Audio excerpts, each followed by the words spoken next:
شوف هدول الجداد اللي جاوا توا باين عليهم تعبانين ومش فاهمين شي.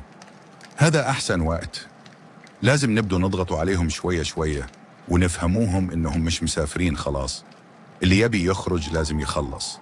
إيه فهمت، باين عليهم ضايعين، مفكرين روحهم في الطريق بس توا حيفهموا. نخذوهم واحد واحد ونخلوهم يتصلوا بعيلتهم، واللي ما يدفعش يقعد هنا.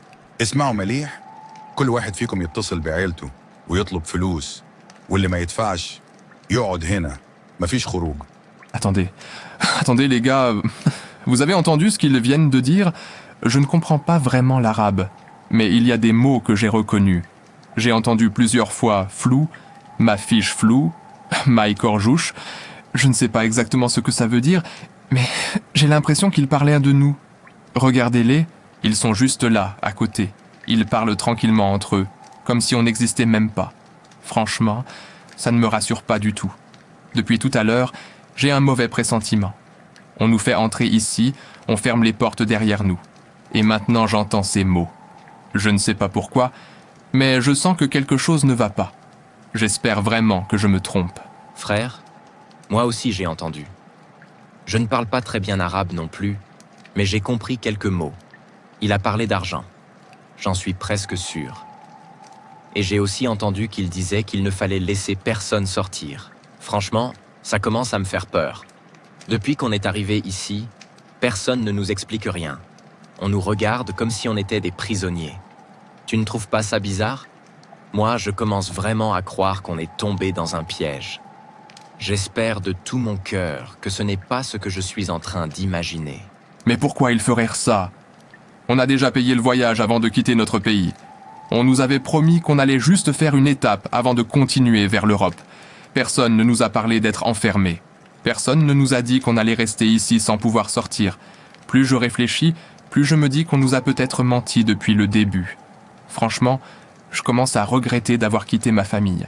Si j'avais su que ça allait se passer comme ça, je ne sais même pas si j'aurais pris la route. Écoutez, ne parlez pas trop fort. Regardez le garde, il nous observe depuis tout à l'heure.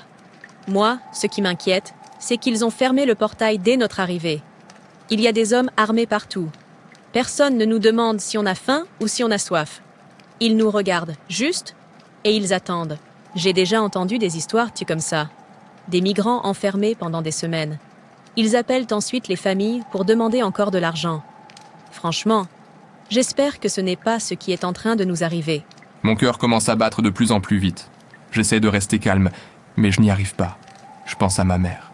Je pense à ma femme. Elles ont déjà tout sacrifié pour que je puisse partir. Elles n'ont plus rien. Si jamais ces gens demandent encore de l'argent, comment elles vont faire? Plus je regarde autour de moi, plus je vois la peur dans les yeux des autres. Personne ne parle. Tout le monde attend. Mais au fond de nous, on sent tous que quelque chose de grave est en train de commencer. Salut tout le monde, avant de terminer cette vidéo, je voulais vous dire un immense merci. Grâce à vous, notre chaîne YouTube continue de grandir chaque jour. Nous sommes maintenant 222 abonnés et ça nous fait énormément plaisir. Franchement, on ne pensait pas avancer aussi vite. Merci à tous ceux qui regardent dans les épisodes jusqu'au bout, qui mettent un j'aime, qui laissent un commentaire et qui partagent nos vidéos. C'est grâce à vous que l'histoire de Landry continue de toucher de plus en plus de personnes. Si vous aimez cette série, n'hésitez pas à vous abonner et à activer la cloche pour ne manquer aucun épisode. Il reste encore beaucoup de choses à découvrir dans l'histoire de Landry. Et croyez-moi, le plus dur est encore à venir. Prenez soin de vous, merci encore pour votre soutien et on se retrouve très bientôt pour la suite de l'aventure.